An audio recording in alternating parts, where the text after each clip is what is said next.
Ugh. There's no expense spared on this week's show as I journey to LEGO Jurassic World.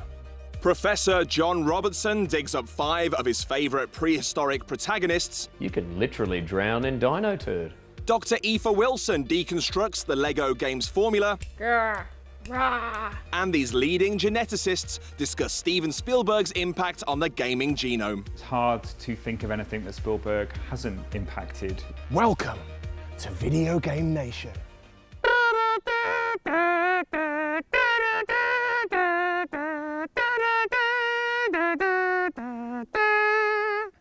They do move in herds.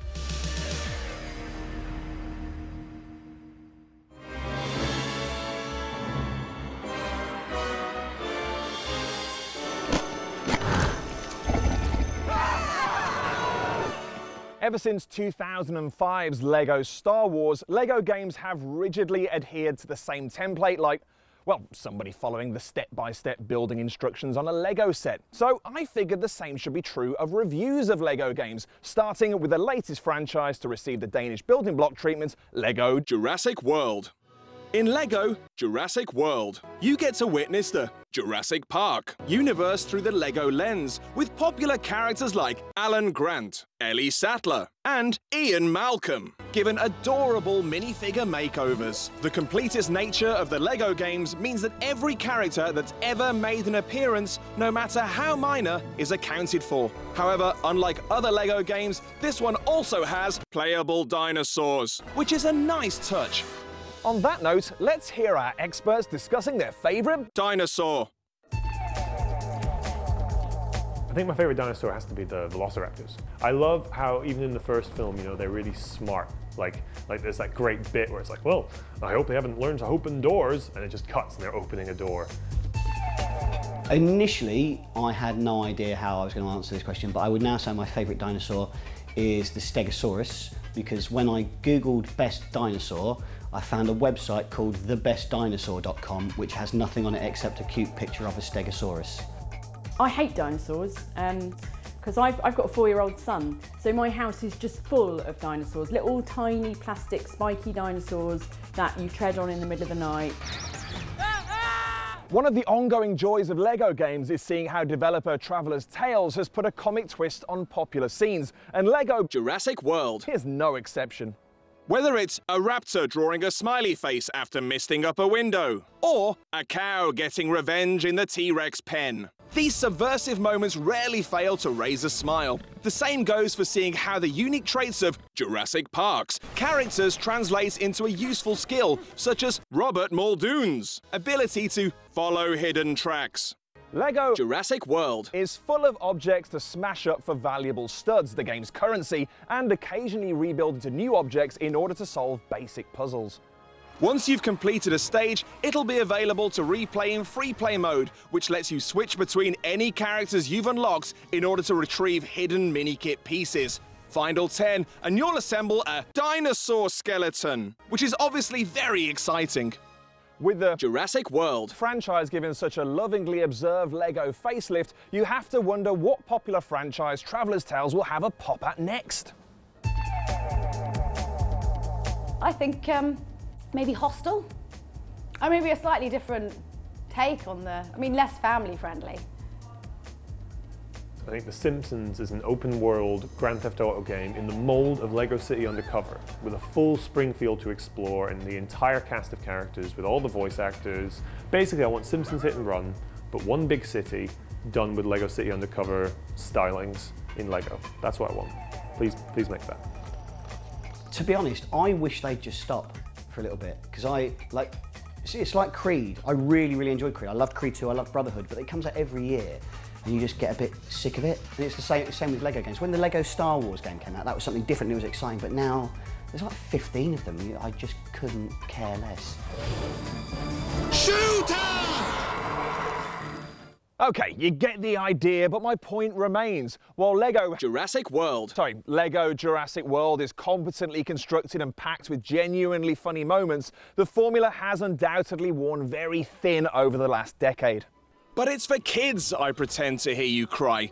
Well, yes, but so are Nintendo's games, and they're not afraid of presenting a genuine challenge and testing your capacity for lateral thinking. Targeting a younger demographic isn't an excuse for mindlessness, and in that regard, LEGO Jurassic World really exposes the limitations of the formula by being the most ill-suited franchise to date. Much of this is down to the fact that a core component of the LEGO games is beating stuff up, which makes sense if you're a Jedi or Indiana Jones or Aragorn or even Harry Potter at a pinch, but not if you're a chaos theory mathematician. I'm not saying that mini Jeff Goldblum drop-kicking compies isn't funny, but it still feels pretty inappropriate. This was an opportunity to produce something a little more cerebral, a LEGO game with an emphasis on clever puzzles and dino-evading stealth. What we're given is a professional respray, no doubt due to external pressure to get it out at the same time as the film. The Jurassic Park films also suffer from a lack of memorable characters, so once you've earned the likes of Lego, Laura Dern, Chris Pratt and their prehistoric friends, you're left with dozens of pointless bit players to unlock. I mean, someone might get a kick out of playing Carlos the Fisherman from The Lost World, but actually no, nobody cares about Carlos. Sorry, Carlos. What once felt inventive and charming now feels like it has rolled off a conveyor belt. It's almost ruthlessly efficient in its adherence to the formula, and quite possibly one diminishing return too many as far as I'm concerned. But look, I'm not a Lego and dinosaur-obsessed child. They'll love Lego Jurassic World because it's fun, funny, and fundamentally well-made, and it's a brave parent that denies their kid the game because some grumpy old git on TV said so. Even so, on the off chance that it might inspire travelers' tales to tinker with the DNA of future Lego games, I'm going to hit Lego Jurassic World with a... Now here's my favourite Video Game Nation co-presenter, John Robertson, with our pick of gaming's top terrible lizards. Hello, television friends. Hi, Def. High five. Dinosaurs. You know, it doesn't matter what they say about Bill Cosby on the internet, dinosaurs will always be everybody's favourite reptile. Joe and Mac is an arcade platformer from the early 1990s, so the plot is you have to rescue your girlfriends, even though it's prehistoric times when Tinder was just something used for fire and swiping left involved a club. In level 1, you're running around with your dyed hair and shiny torso, throwing stone axes and doing sick flips. Yeah, Joe and Mac aren't really cavemen. They look like the blokes you see at music festivals who go nuts for glow sticks and then get a little bit upset when security wants to search their bags. You walk over a bit of hill and, uh-oh, it's a sleeping T-Rex. Gee, I hope it doesn't wake up. It wakes up. Dinosaur enemies generally come in two flavours, Rippy Rippy and Stompy Stompy. Carnivores eat you, herbivores step on you. Except in Jurassic Park The Lost World arcade, where they found a new horror in an unexpected place. In this on-rails shooter, the player is finally confronted with the practical side effects of what happens when an enormous dinosaur belly gets filled up with grass and leaves. Yes, in the middle of the Lost World, where there's packs of raptors and an enormous bloodthirsty crocodile, you're about to battle your most dangerous enemy ever, fibre. Driving around at high speed, you find an enormous Momentosaurus. Ah, the dignity of this colossal animal. Now you must shoot it in the butt, or it'll poop on you till you suffocate. Yep, the Momentosaurus is so big, you can literally drown in dino turd. Bear in mind, this is happening in an arcade. So while other people in the room are Hadoukening M. Bison or racing hard in Daytona, you're the one who paid money to shoot at prehistoric poop.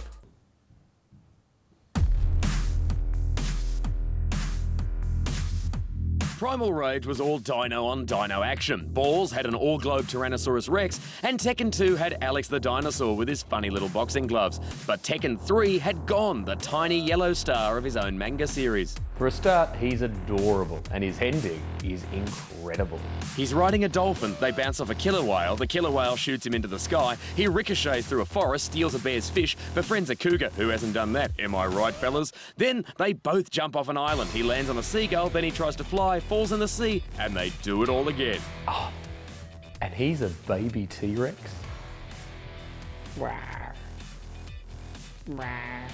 And that's so cute you'll forget he's probably extinct. Released in '81 on the ZX81, 3D Monster Maze stars gaming's first three-dimensional stalker.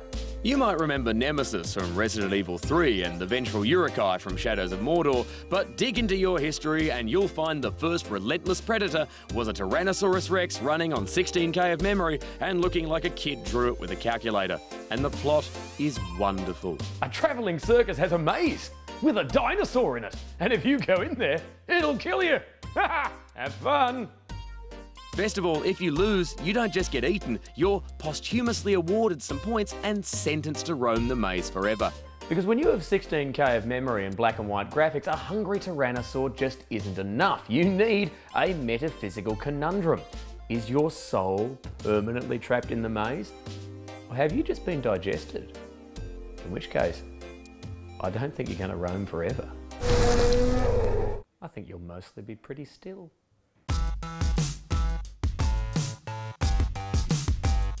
At this point, you'll have noticed that most of the dinosaurs on this list are T-Rexes, because T-Rexes have managed to claw a big-toothed, little-armed hole in pop culture. But don't worry, because number 1 conforms to no known species. Yoshi is the popular dinosaur companion of Super Mario. God, that sounds like a magazine. In this week's Popular Dinosaur Companion, mammals. Why so tasty? Why so hairy? Known for its incredible tongue, ability to weaponize eggs, and expression of ineffable joy even when it's spitting out shells or fire, Yoshi can run in the air, stomp with its butt, and start in a series of beautifully designed adventures that looked engaging and played superbly. In fact, they looked so beautiful, you forget that in order to spit out the shell, it had to have just sucked the turtle straight out of there. Congratulations, Yoshi. You're a monster. The best monster. Please join me after the break. It gets very lonely here and I'm pretty sure I'm being hunted by a pack of raptors. Hurry. I mean, there's failure and then there's burying something in a desert.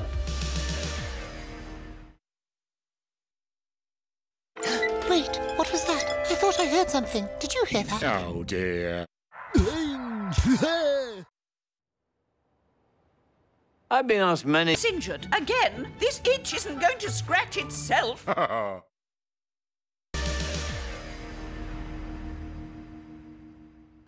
Welcome back. Now, it's common knowledge that Steven Spielberg directed some of the greatest films of all time, including Jaws, E.T., Raiders of the Lost Ark, and of course, Jurassic Park. But what's less well known is that he's been an avid fan of video games for as long as they've been around, and was involved in the creation of the likes of The Dig, Medal of Honor, and Boom Blocks. Now, hold on to your butts, as Spielberg's contribution to our favourite medium is celebrated by top men.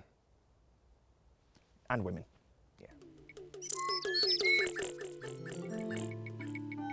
If you look at popular culture, it's hard to think of anything that Spielberg hasn't impacted, really. And there isn't, I don't believe, a game designer on the planet who hasn't grown up watching Indiana Jones and E.T. and Close Encounters and Jaws. And it's just that amazing sense of the personal and the epic that he combines in like a really credible, interesting, heartwarming way that game designers have really drawn on. The idea of taking, a big genre piece, something like an adventure or a sci-fi or a horror, but then sticking in the middle of it really relatable characters and very human characters.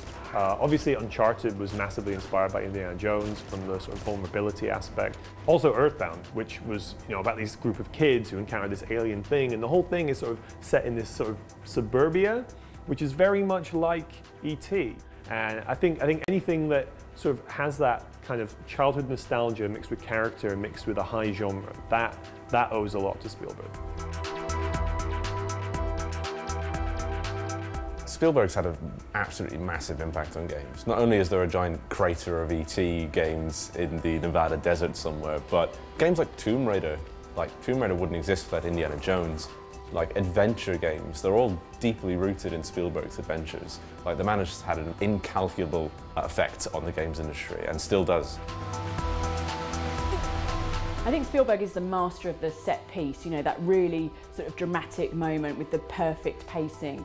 And I think that's something for years now game developers have tried to emulate in their video games. Unfortunately, they've mainly tried to do it in the form of quick time events, which, as everyone knows, are completely rubbish. You know, in 2005, Electronic Arts announced they're working with Spielberg on a series of games, you know, and everybody thought, wow, he's going to make this, you know, these amazing ET-style adventure games full of, you know, heartwarming adventures. And, you know, 2 years later, Boom Blocks came out. And it's just a really, really fun, sort of accessible, but quite challenging game. It's like a puzzle game, and you have to use the Wii Remote to chuck projectiles at big towers of blocks, and they go everywhere. And it was just a load of fun.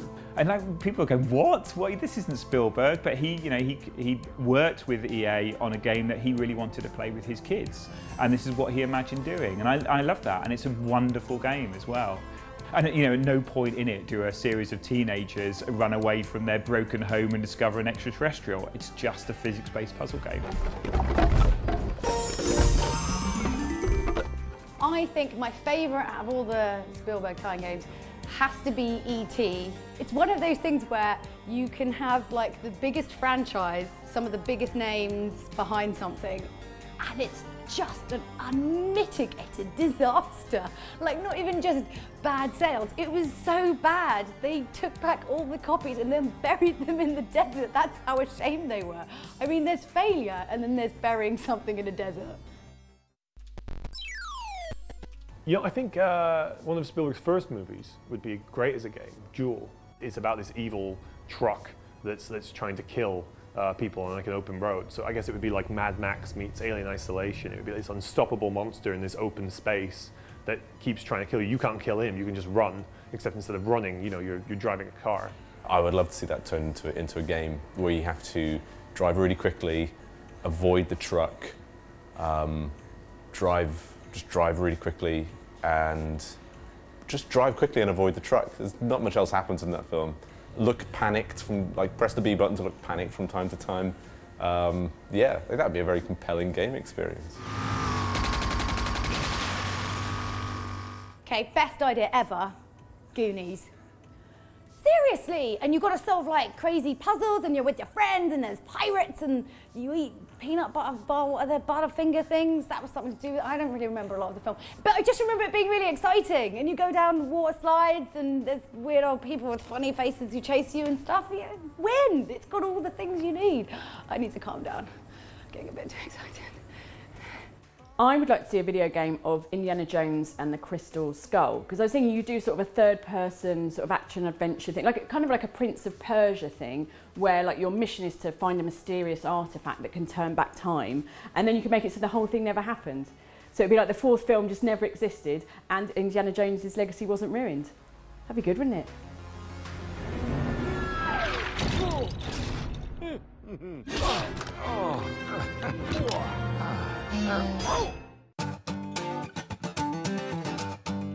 It's hard to imagine a world without LEGO games in it. Though games featuring LEGO have been around for longer than you think they have, but the LEGO titles we know and love today really started life 10 years ago in 2005 with the introduction of LEGO Star Wars. This was the first time that LEGO, along with developer Traveller's Tales, or TT Games, dabbled in a film tie-in license. It took beloved characters, locations and soundtracks and gave them a bit of a LEGO spin, and in doing so created a game that both children and adults alike adored. That first game would form the basis of a very simple formula that TT Games would tweak and fine-tune over a decade later. How simple, you ask? Well, let's take a look. Nostalgia plus LEGO plus silliness plus collecting stuff equals success. Simple. Grr, rah. Well, I mean, yeah, it sounds simple when you put it like that, but we're still talking about 10 years of work, so let's break it down, shall we? The actual physical LEGO Star Wars playsets have been around since 1999, when the film franchise became the first intellectual property to be licensed in LEGO's company history. The first sets were based on the original trilogy, but designed to coincide with the release of The Phantom Menace.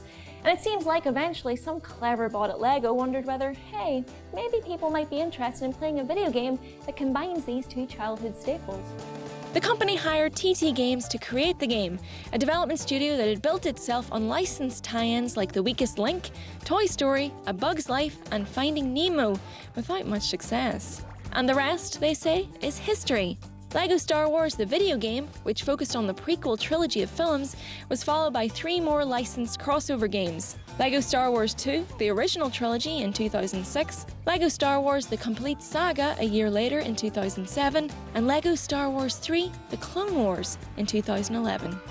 TT then branched out with 2 more licensed franchises in 2008, another Lucasfilm icon, LEGO Indiana Jones The Original Adventures, and the studio's first foray into superhero fare with LEGO Batman the video game. A sequel to Indiana Jones would follow a year later, but in 2010, a young boy wizard came knocking too. By now, LEGO games had established themselves as something that people really loved. They were bright, fun, simple, and because everything had to be given a LEGO makeover, they didn't run into the same problems that film tie-ins usually did. And above all, they displayed a love, respect, and a knowledge of their source material. The way scenes played out in the games, with nods to film in-jokes or running gags, let you know that the developers were fans of the franchises they were sending up. They poked fun, but it always came from a place of admiration. Over the next few years, other franchises to get the LEGO makeover included Pirates of the Caribbean, The Lord of the Rings, other DC superheroes, Marvel superheroes, The Hobbit, and Jurassic World. And all these games followed a very simple pattern: light exploration and puzzle solving, extensive stud collecting, local co-op, lots of different unlockable characters, and just a couple of hidden secrets. In fact, the formula has changed so little over the years, with one of the notable exceptions being the addition of voice acting, hooray for bigger budgets, that it's led quite a few fans to wonder why we haven't all gotten tired of it yet. But the love for LEGO has only gotten bigger. Case in point, the recent LEGO Movie, which was executively produced by TT Games co-founder John Burton. This film pretty much perfectly sets out the existential crisis LEGO finds itself in today. A lot of people, myself included, remember LEGO as a toy that celebrated imagination. You got a nondescript set of bricks and bits and pieces, and you never knew where it was going to take you. Now, with so much of LEGO's output based around themed and licensed playsets, where does that leave our imaginations? It's tricky. Cynics could say that this endless parade of tie-ins is just a branding exercise to try and wring more money out of children and their parents. But what LEGO is trying to say is that there's no reason these licenses and a more freestyle or wild style approach can't exist side by side. And so, LEGO Dimensions was born. Dimensions, a toys-to-life game that bridges the gap between physical LEGO and the video games, was first conceived back when LEGO Star Wars was in development, TT Games says. But in 2005, they simply didn't have the technology to do the idea justice, so it's been put on the back burner for 10 years while gaming caught up. Not only does Dimensions put real-life toys and the beloved games formula together, but it includes most of the licenses TT Games have worked on over all these years, plus a whole lot more. This could be the culmination of a lot of ideas that have been brewing between LEGO and TT Games over the years. And it certainly looks impressive, but I do hope the two companies don't forget the magic of a very simple formula. Nostalgia plus LEGO bricks plus silliness plus collecting stuff equals success.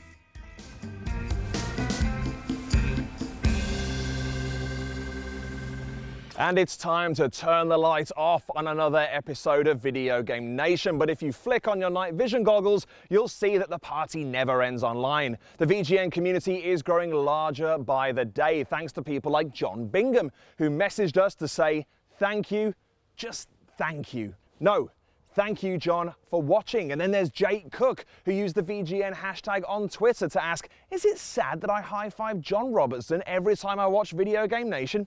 No, Jake, it's sad not to high-five John. Everyone knows that. Until next time, thanks for watching and keep on gaming.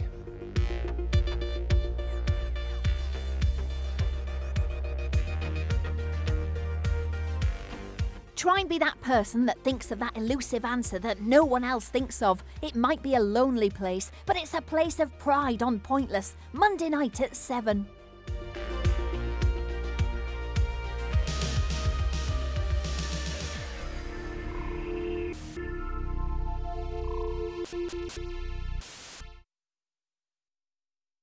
I might be a few rungs short of a ladder, but you can still climb on.